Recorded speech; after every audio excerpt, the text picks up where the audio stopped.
This is Chris Covey with the League of Women Voters of Portland. You are watching the Video Voters Guide or listening to our podcast.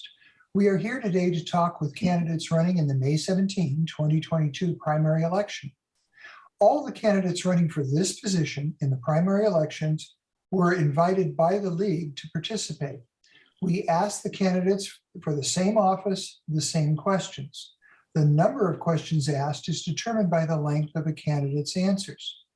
In this process, we are grateful for the support of the Carol and Velma Sailing Foundation, the League of Women Voters of Portland Education Fund, the Weiss Foundation, and our media partner, Metro East Community Media.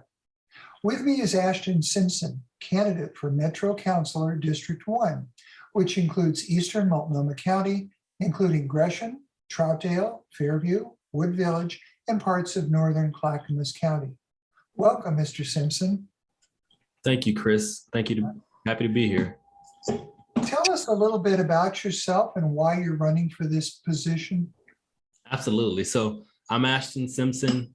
I use he, him, his pronouns, and I'm the candidate for Metro Council District 1.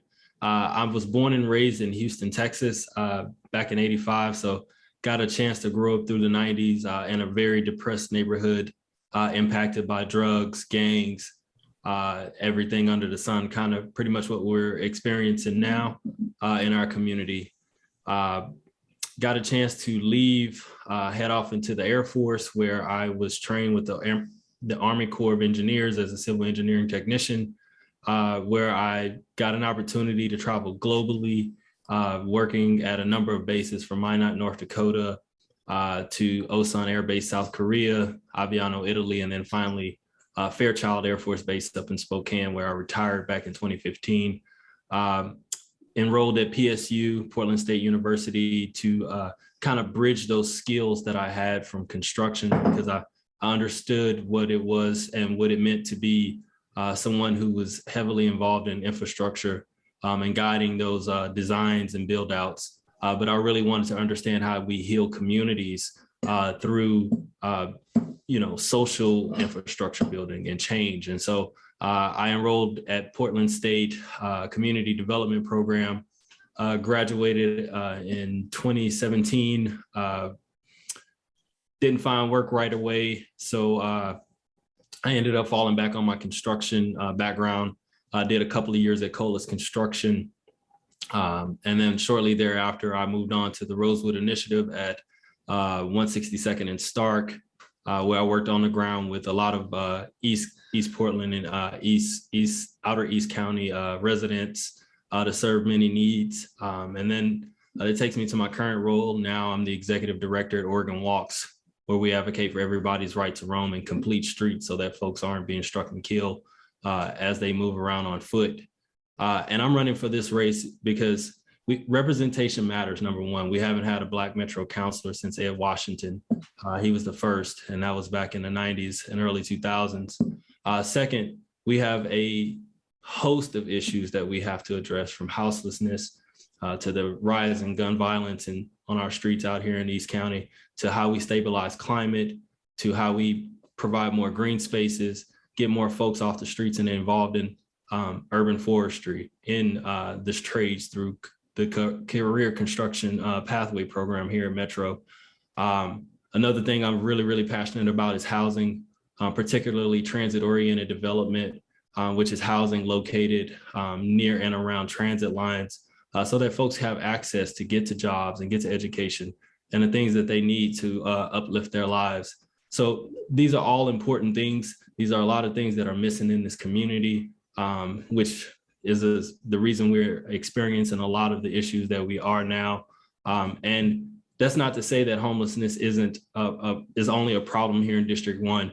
It's in every part of our metro region, and we have to come together as jurisdictions to identify solutions and implement them so that we have safer streets for all of us, myself included. I have a 9-year-old son, young Black boy, soon to be a Black man in some years.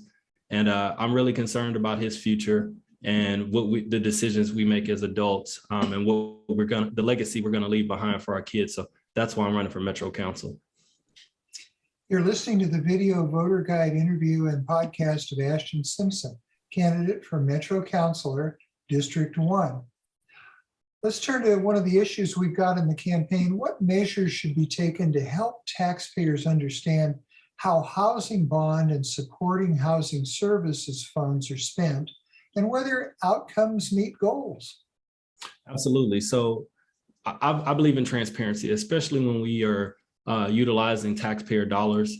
That's super important because that's all of our money pulled together to solve the issues and provide solutions and resources for those who cannot participate fully. So for me, making sure that number one, we're having quarterly town halls and giving the community updates region by region, from region 1 through region 6.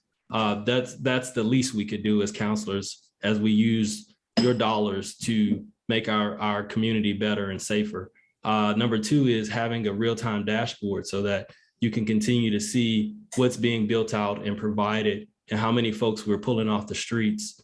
That's super important. I mean, in all honesty, that it should be embedded in a lot of our government spending. It's called participatory budgeting. People should be involved and know. I mean, I know in this case, a lot of things have already been budgeted out due to previous commitments, but it's fair for community to make sure that they know what's happening with their tax dollars so that they can understand what improvements are being made. And if something isn't happening, we can go back to the drawing board and find some solutions. All right, last question. Are there any other issues you feel are important in this race? Absolutely. So we have to, pass a next transportation measure next go round.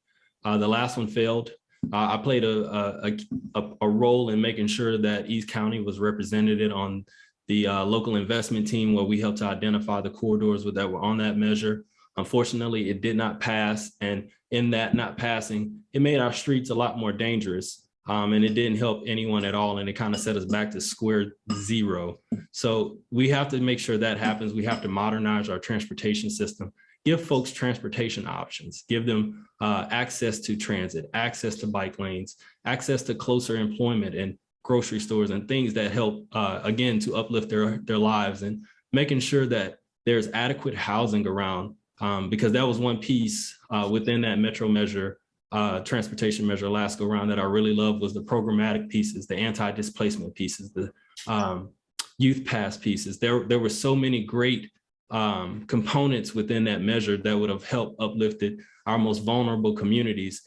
Yet here we are in 2022, still asking for the same things out here this way. So really, really wanting to see that happen, because I know the benefit it will have on our communities out here. Thank you, Mr. Simpson. This concludes our video voters guide and podcast interview of Ashton Simpson, candidate for Metro Councilor, District 1. Election Day is May 17, Tuesday.